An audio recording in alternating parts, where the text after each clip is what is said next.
The film opens as Nathan Kane gets up and goes to his job as an assistant manager at a bank. He finds his life tedious, and he also pines for his co-worker Sherry Margrave, who has been there for 4 months.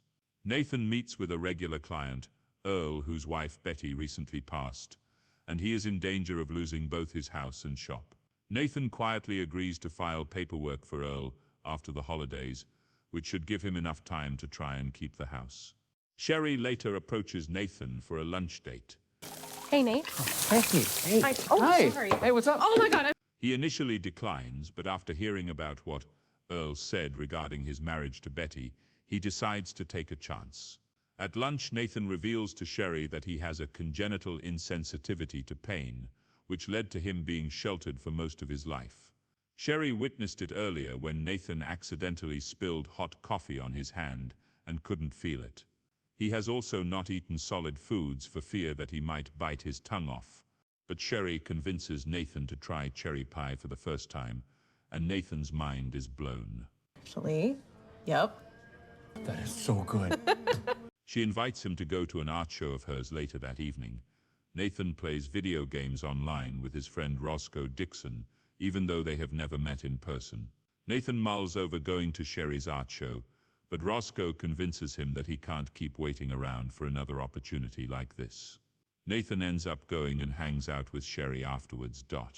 They run into a jerk that Nathan knew in school who called him Novocaine, since all the kids knew about his condition and would beat him up for fun. Sherry tricks the jerk into taking shots with Nathan, but it was really shots of ghost pepper hot sauce. Nathan and Sherry go back to his home where they sleep together. The next morning is Christmas Eve. Nathan feels better than ever and is ready to tell Sherry, but 3 bank robbers dressed as Santa Claus, Simon, Andre, and Ben, enter and fire their guns into the ceiling. How can I help you? We're here to make a withdrawal. Simon orders the manager, Nigel, to give up the code for the vault, but he refuses and gets his brains blown out. Simon then orders Nathan and even hits Sherry to show he is serious. What the fuck is wrong with you? Nathan gives up the code, and the robbers take both the money and Sherry as a hostage. The robbers force the cops to drop their weapons and end up opening fire on all of them.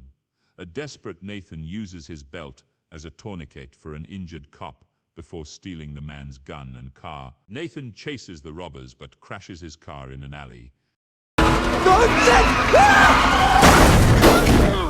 He chases Ben into a kitchen where they get into a fight.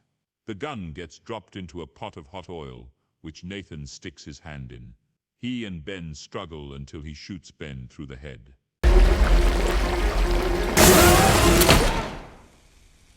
Nathan is mortified and vomits, but then takes a pic of Ben's tattoo and sends it to Roscoe so he can find out from other artists in the area who might have done the work on Ben. He also tries to find out where Ben works to meet Simon and Andre. Detectives Mincy and Coltrane investigate the scene at the bank and learn that Nathan is a suspect. Mincy is able to contact Nathan and inform him that he is believed to be in on the scheme. He insists to Mincy that he is doing this entirely to save Sherry, since he doesn't think the police will act fast enough. Mincy is somewhat sympathetic to Nathan's endeavor. Nathan goes to Earl's shop for help with getting a bullet out of his arm. Earl is shocked by the man's inability to feel pain, but Nathan thanks him by giving him a fat stack of the stolen cash to help pay off his home. Should help with the mortgage for a while. Oh, sorry. Simon and Andre are hiding out at an auto shop, where Andre worries that Ben hasn't come back. They are brothers. It is then revealed that Sherry is Simon's sister, and that she was in on the scheme the whole time, starting from when she began working there. However, she is appalled by Simon's murder of Nigel. Nathan ends up at the tattoo shop of the artist that Ben visited. The man Zeno knew Ben, but he quickly grows suspicious of Nathan's questioning. Nathan pulls the gun on Zeno, but is disarmed by his assistant. I'm gone. Who gets accidentally knocked out by Zeno in the fight. Nathan gets thrown against a mirror and then pounds his fists into the broken glass, so the shards will stick out.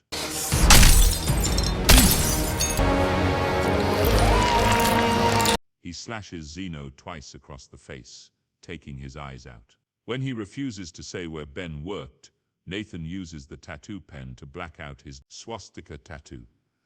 Nathan then gets Ben's home address from Roscoe and Nate tattoos it on his own hand. Andre learns from Simon that Ben is confirmed dead after hearing it over the police scanners, described to have been done by a skinny guy in a suit.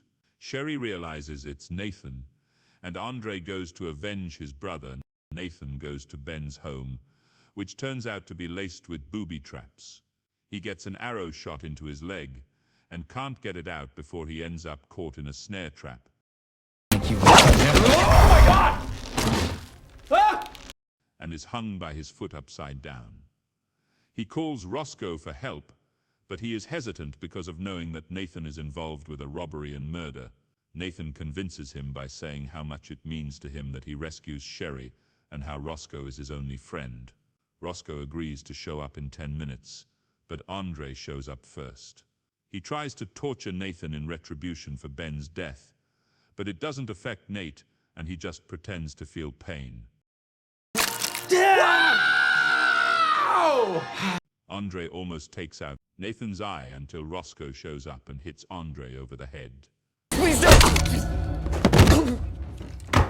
The three struggle, with Nathan getting a knife through the hand when Roscoe throws one to him, but he puts it through Andre's foot.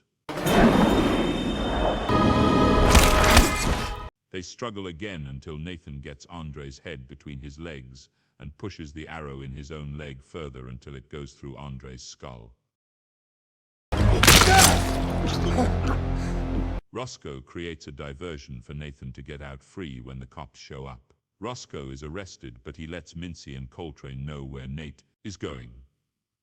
Nathan finds the auto body shop and corners Simon at gunpoint. He turns the tables on Nathan by revealing his relation to Sherry and her involvement in the robbery. Simon prepares to kill Nathan, but the detectives show up and shoot Simon in the side. Nathan is taken away in an ambulance for his numerous injuries. When it seems like he is down, he shoots Coltrane through the neck and Mincy in the side. Simon makes off with the cash and kills some paramedics before fleeing. In the ambulance where Nathan is kept, Sherry helps Mincy up and goes with her and Roscoe to chase after Simon, knowing he is heading for a boat to escape with the money. Nathan regains consciousness and dislocates his thumb to free himself from the cuffs. He uses a defibrillator to shock Simon in the head and crash the ambulance. When Sherry catches up to them, Simon beats Nathan up and fractures his arm, exposing the bone. Simon prepares to kill Sherry, but Nathan injects himself with adrenaline and uses the protruding bone to impale Simon through the head from under his jaw. Feel this. Nathan loses consciousness as the medics come. Nathan wakes up in the hospital weeks later, after a medically induced coma, and finds Roscoe next to him. Mincy shows up and tells Nathan that he was charged with enough crimes to put him away for years, but because he saved her life and is a white guy who works at a bank, he is cut a deal for 6 months house arrest. 1 year later, Nathan and Roscoe are still gaming, but Nate heads out for a date with Sherry. She is serving time in prison, but is due to be released within 8 months. The two share a cherry pie like their first date. As the meeting ends, Nathan takes a bite and smiles.